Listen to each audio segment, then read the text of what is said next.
At 4:19 in the morning, on a frozen stretch of Highway 52 in southern Minnesota, a single traffic stop quietly set off the largest trucking takedown in 3 decades. No chase, no sirens, no warning. Just a clipboard, a flashlight, and a lie hiding in plain sight. If you've ever driven past an 18-wheeler at night, this story involves you. Because that truck wasn't just hauling freight, it was funding something much bigger. And what started as a routine winter safety check would expose a hidden network so deep that even the FBI admits parts of it may still be active right now. Before we go any further, drop a comment telling us where you're watching from. This operation stretched across 5 states, and the road it used might run right through yours. Tonight, a massive federal operation exposes an $85 million smuggling network hidden inside a trusted trucking company. Crackdown on illegal immigrant truck drivers following a series of awful, deadly crashes that took the lives of many people across several states. The temperature that night sat just below 30 degrees under zero, the kind of cold where metal bites back, where breath freezes in the air, where most people don't slow down unless they absolutely have to. Highway 52 was nearly empty. No traffic jams, no headlights stacked for miles, just long black pavement cutting through farmland locked in ice. When the semi-truck eased onto the shoulder, nothing about it felt urgent. No swerving, no sudden braking, no nervous driver. To anyone passing by, it looked like what it was supposed to be, a standard seasonal inspection, the kind conducted thousands of times every winter across the upper Midwest to keep icy roads safe. The state trooper approached calmly. The air brakes hissed as the truck settled, the sound sharp and loud in the cold silence. This was routine, or at least it should have been. The driver handed over his paperwork without hesitation, calm, cooperative, almost relieved. But as the inspection moved from the cab to the trailer, something started to feel off. The logs didn't line up with the load. The destination was listed as routine freight, but the timestamps didn't make sense. The weight distribution readings were uneven in a way experienced inspectors don't ignore. Too heavy where it shouldn't be, too balanced where it should have shifted. It wasn't enough to scream crime, but it was enough to keep digging. So inspectors did what they're trained to do. They drilled. The bit should have hit insulation within seconds. It didn't. Instead, it punched through open space. A hollow sound echoed back from inside the trailer frame. That was the moment everything changed. Behind the wall of what looked like ordinary freight sat a hidden compartment running nearly the entire length of the truck. Not sloppy, not rushed, built with precision. Inside were vacuum-sealed packages stacked with care. Cocaine, heroin, fentanyl, packed tight, protected, organized. This wasn't a desperate smuggling attempt. This was professional. At first, officers thought they'd caught a single driver running a risky side operation, a lone bad actor using a legitimate company to move illegal cargo. But that theory collapsed almost immediately, because while the truck was being secured, the driver did something no one expected. He didn't ask for a lawyer. He didn't argue. He leaned forward and asked one question instead. What kind of deal can I get? And then he said something that turned a traffic stop into a national-level crisis. I'm not alone. If that caught your attention, stay with me, because what he revealed next forced federal agencies to rethink how crime is hiding on America's highways. It's the largest takedown of a New York City-based drug trafficking operation in 30 years. The trooper didn't promise him anything. No deals, no guarantees, just silence and a radio call. But the driver kept talking anyway. Not in a panic, not rambling. His voice stayed steady, almost rehearsed, like he'd practiced this moment in his head long before the truck ever hit the road. He explained that the trailer wasn't unique. It was one of many. Identical builds, identical false walls, identical routes. What officers were looking at wasn't a smuggling truck. It was a node, one piece of a moving system that never stopped. He called it a fleet, but not the kind you're thinking of. No flashy name, no markings, no obvious coordination on radios that could be intercepted. He called it a ghost fleet. A group of 83 drivers operating inside one of the Midwest's most trusted trucking companies. Same uniforms, same logos, same paperwork. On the surface, they looked like everyone else. But beneath that layer, they lived by a completely different set of rules. While normal drivers adjusted routes for fuel prices, traffic, and weather, the ghost fleet never deviated. Same roads, same rest stops, same delivery windows, almost always at night. And when the trooper asked the obvious question, "How have you not been caught?" the driver gave an answer that made federal agents lean in. "Because we don't hide," he said. "We blend."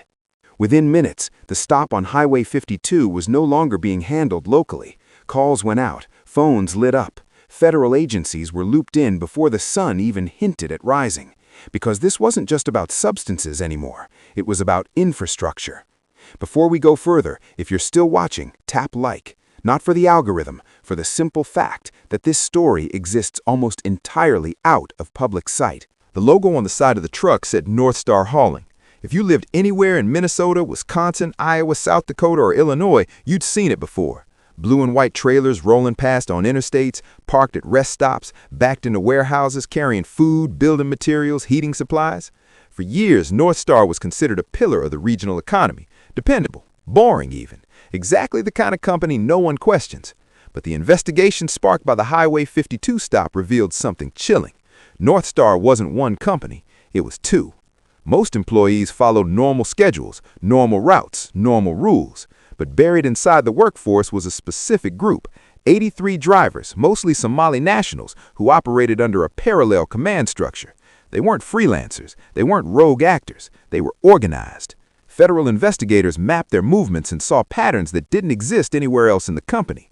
Fixed routes that never changed, stops that didn't match delivery needs, maintenance requests that went through separate channels. Even their trailers were different. Externally identical, but internally modified with precision-built false walls integrated into the truck frame itself.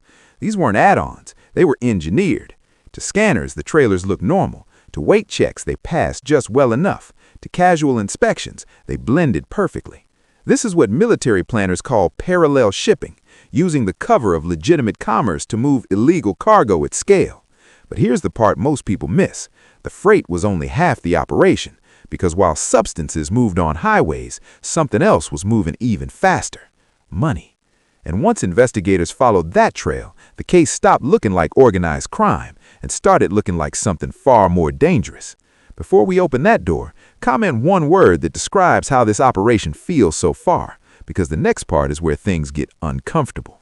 The substances were shocking, but to federal analysts, they weren't the real story. The real story was what happened after delivery. North Star Hauling wasn't just transporting illegal cargo, it was acting as a financial pipeline, a machine designed to move massive amounts of money without touching traditional banking systems. At first glance, the payments looked harmless, small transfers, family-sized amounts, sent frequently but never large enough to trigger alerts, nothing that would make a bank freeze an account. But when investigators stacked the data over time, the picture changed. Over 3 years, more than $85 million left the United States through these transfers, not in bulk, not in one direction, but in a steady, deliberate flow. The money moved through informal networks designed to break value into pieces, send it quietly, and reassemble it somewhere else.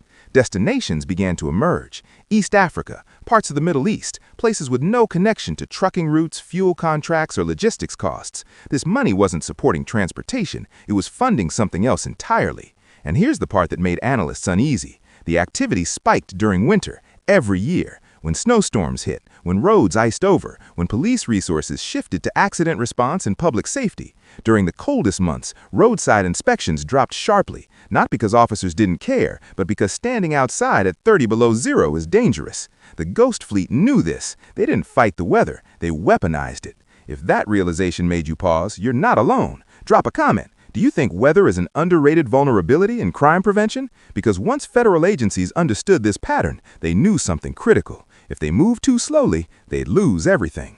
By the time the dots connected, the danger was clear. Arrest one driver and the rest would vanish. Shut down one route and the money would reroute overnight. This network wasn't fragile, it was adaptive. That meant a standard investigation wouldn't work. No slow warrants, no gradual arrests, no piecemeal approach. If this was going to end, it had to end all at once. The decision didn't come lightly. It moved up the chain, fast. State agencies, federal task forces, national-level coordination.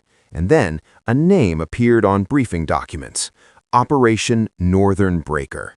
The plan was simple in theory and terrifying in execution. 5 states, dozens of locations, one synchronized moment. Secure the trucks, freeze the accounts, arrest every known member of the Ghost Fleet before a single warning could spread. But timing was everything. They needed the network fully active. They needed the trucks moving. And then, almost on cue, the Midwest was hit by another winter storm. Heavy snow, high winds, brutal cold. To most people, it was just another miserable night. To federal planners, it was the signal. If you're still with me, type "still here" in the comments, because what happened next unfolded across an area larger than France, and most of it happened while people were asleep. Snow started falling just before sunset, thick, heavy flakes that erased lane markers and swallowed sound. Wind pushed it sideways, turning interstates into moving tunnels of white. To the public, it was just another winter storm. To federal planners, it was confirmation. This was when the Ghost Fleet worked best. Bad weather pulled patrol units toward crashes and stranded motorists. Inspections dropped, visibility dropped, risk dropped. By nightfall, dozens of North Star trucks were already moving, some heading north, creeping toward the Canadian border, others pushing south toward Chicago freight hubs, a few running east and west, feeding secondary routes. Every one of them was being watched. At exactly 2 a.m., inside a command center packed with analysts and tactical leads, a single message went out. Operation Northern Breaker is live. This wasn't a raid, it was a coordinated shutdown of a system.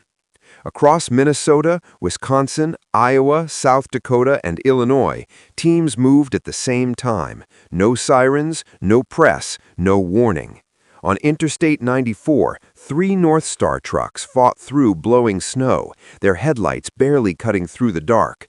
When flashing lights appeared behind them, the drivers didn't panic. They assumed snowplows were clearing the road. They were wrong.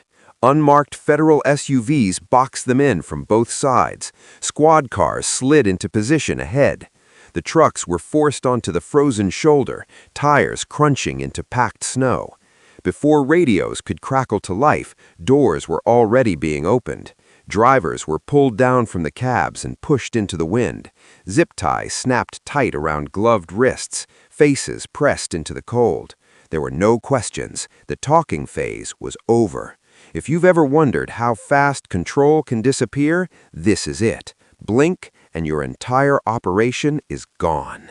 While highways locked up, the real target was waking up in Minneapolis. North Star Hauling's main facility sat quiet under fresh snow. 3 acres of offices, loading bays, and maintenance garages. At exactly the same moment trucks were being stopped across the Midwest, armored vehicles rolled toward the front gate. They didn't knock. The gate buckled inward as teams poured onto the property. Flashbangs detonated inside the loading bay, freezing night shift workers in place. "Federal agents, get down!" People dropped where they stood. As agents fanned out, it became clear this wasn't a normal logistics office. In the main operations room, they found computers running 2 systems. One showed standard freight, food, lumber, heating supplies. The other was locked. When specialists forced access, a second map appeared. It tracked 83 specific trucks in real time. Every Ghost Fleet vehicle, every route, every stop. Payment schedules popped up that had nothing to do with shipping rates, delivery windows that aligned with weather forecasts, not customer demand. This wasn't chaos, it was precision. But the most disturbing discovery waited in the maintenance base. A trailer sat half dismantled, panels peeled back like skin. Behind the visible walls was the truth. False compartments built into the frame itself, reinforced, seamless, capable of holding over 1,000 pounds of hidden cargo. Agents started pulling boxes. First, the substances, bricks wrapped in special material designed to mask scent, then vacuum-sealed stacks of cash packed and ready for transfer, and finally, the weapons. Crates labeled as machine parts opened to reveal rifle components and high-capacity clips. That's when the case crossed a line. This network wasn't just bringing illegal items into the country, it was moving weapons out. Two-way trafficking. If that doesn't change how you see this story, pause and ask yourself, who was supposed to receive those weapons? As Minneapolis fell, other pieces collapsed. In Sioux Falls, South Dakota, a small repair shop was surrounded before dawn. On paper, it fixed trailers. In reality, it was a transfer hub. Inside, agents found hidden safes stacked with cash, ledgers detailing transfers to accounts overseas, dates matching major winter storms. In Chicago, a single North Star truck sat parked in a quiet industrial lot. When agents moved in, the driver bolted.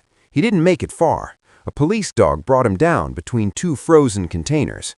Inside his cab, investigators found a satellite phone and a hand-drawn map of drop locations that didn't exist on any official route. By 5 in the morning, reports flooded back to the command center. All 83 Ghost Fleet drivers were in custody. Office staff were detained. Mechanics who built the false walls were handcuffed. Vehicles were seized. Accounts were frozen. North Star Hauling, a company that had operated for years as a trusted carrier, effectively stopped existing before sunrise. If you're still watching, you already know this wasn't the end. It was the beginning of the most uncomfortable discovery of the entire case. As evidence teams dug through seized servers, a problem emerged. The math didn't add up. The $85 million investigators thought they'd tracked, it was low, way too low. Deeper analysis revealed layers of shell companies, normal-sounding businesses that only existed on paper. They funneled money outward and then quietly looped it back into parts of the U.S. financial system. This wasn't a straight line, it was a web, a value transfer system designed so money almost never physically moved. Once it left the country, it became nearly impossible to trace. Destinations expanded: East Africa, the Middle East, and routes that hinted at partnerships far beyond trucking. This wasn't just a substance ring, it was a foreign operation using American highways as funding arteries. Federal authorities froze every connected account they could find, seized every known vehicle, shut down every identified shell company, and still, analysts admitted something chilling. This network had been active for years, right under everyone's noses. The shutdown sent immediate shockwaves through the region. Legal shipments stalled. Food deliveries were delayed. Heating fuel ran late during the coldest weeks of winter.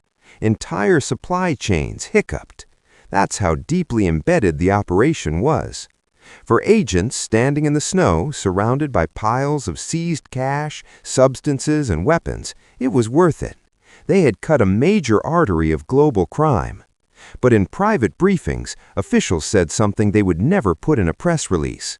They believe there are more ghost fleets on the road, drivers who haven't been stopped yet, routes that haven't been mapped, systems still moving quietly through trusted companies. Which brings us back to where this story started. One truck, one stop, one anomaly someone didn't ignore. If you drive highways at night, you've passed trucks like these. The question isn't whether this happened, it's whether it's happening again. Tell us in the comments, what do you think is the biggest threat hiding on our highways right now? And if you want more real investigations like this, subscribe, because stories like this don't end when the arrests happen.